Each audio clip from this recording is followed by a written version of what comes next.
అందరికీ నమస్కారం అండి. ఈరోజు మనం ఆంధ్రప్రదేశ్‌లోని ముఖ్య పుణ్యక్షేత్రాల్లో ఒకటైన అన్నవరంలో వెలిసిన శ్రీ సత్యనారాయణ స్వామి వారి ఆలయం చరిత్ర విశేషాలు తెలుసుకుందాం. ఈ ఆలయం రత్నగిరి అనే పవిత్ర కొండపై నిర్మించబడింది. చుట్టూ పచ్చని ప్రకృతి, దిగువ ప్రవహించే పవిత్ర నది ఈ ప్రదేశాన్ని మరింత అందంగా మార్చుతాయి.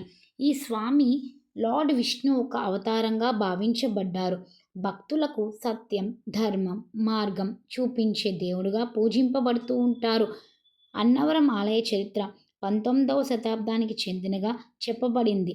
స్థానిక కథనం ప్రకారం ఒకప్పుడు ఈ ప్రాంతంలోని నివసించే రైతులకు, భక్తులకు స్వామి కలలో దర్శనమిచ్చి ఈ రత్నగిరి కొండపైన ఆలయాన్ని నిర్మించండి అని ఆజ్ఞాపించారు. ఆ తర్వాత గ్రామస్తులు కలిసి ఆ ప్రదేశంలో తవ్వకాలు చేయగా స్వామివారి విగ్రహం లభించిందని చెబుతూ ఉంటారు. ఆ తరువాత స్థానిక జమీందారులు, భక్తులు కలిసి ఆలయాన్ని నిర్మించారు. అప్పటినుంచి ఈ ఆలయం ఎంతో ప్రాచుర్యం పొందింది. ఈ ఆలయ నిర్మాణం చాలా ప్రత్యేకమైనది. ఇది 2 అంతస్తులుగా నిర్మించబడి దిగువ అంతస్తులో యంత్రాలు, పూజ స్థలాలు ఉంటాయి. పై అంతస్తులో ప్రధాన గర్భగుడి ఉంటుంది. స్వామివారి విగ్రహం త్రిమూర్తుల తత్వాన్ని సూచిస్తూ ఉంటుంది.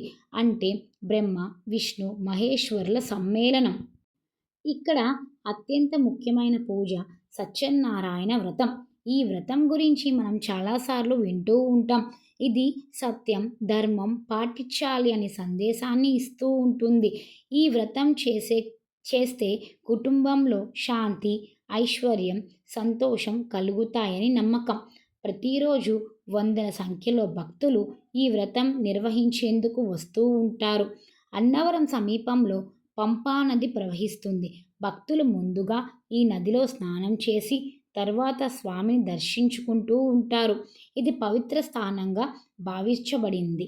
ఇక్కడ ప్రసాదం ఎంతో ప్రసిద్ధి చెందింది.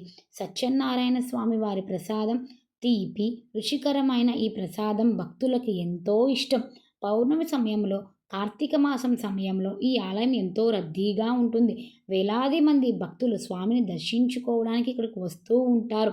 ఈ ఆలయం భక్తుల విశ్వాసానికి ప్రతీక. ఇక్కడికి వచ్చిన ప్రతి భక్తుడు మనసులో ఉన్న కోరికలను స్వామికి తెలియజేస్తూ ఉంటాడు. స్వామి కృపతో వారి జీవితాల్లో సానుకూల మార్పులు వస్తాయని నమ్మకం. ఇలా రత్నగిరి కొండపై వెలిసిన అన్నవరం సత్యనారాయణ స్వామి ఆలయం చరిత్ర, భక్తి, ప్రకృతి అందాల సమ్మేళనం. మీరు కూడా ఒకసారి ఈ పవిత్రమైన క్షేత్రాన్ని దర్శించి స్వామివారి ఆశీస్సులు పొందండి. ధన్యవాదములు. ప్రతిరోజు ఇక్కడ మీకు కళ్యాణ ఉత్సవం కూడా జరుగుతూ ఉంటుంది. అంతేకాకుండా ప్రతిదినము మీకు మధ్యాహ్నం వేళల 11 గంటల నుండి కూడా మీకు అన్నదానం అనేది జరుగుతూ ఉంటుంది. ఉచిత ప్రసాదం ఇవ్వబడుతూ ఉంటుంది. ఈ మధ్యన మీకు కొత్తగా కూడా ఈ కౌంటర్ అనేది ఓపెన్ చేయబడింది. మీరు ఎవరైనా సరే అక్కడ ఈ కౌంటర్‌లో టికెట్ తీసేసుకొని ప్రతీదీ మీరు తలనీలాలైనా సరే, ప్రసాదమైనా ఏదైనా అక్కడ మీరు తీసుకోవచ్చు.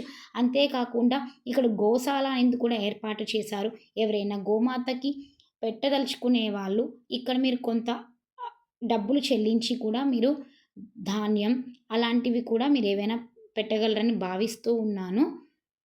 Please do like, share and subscribe the channel అండి. Thank you for watching.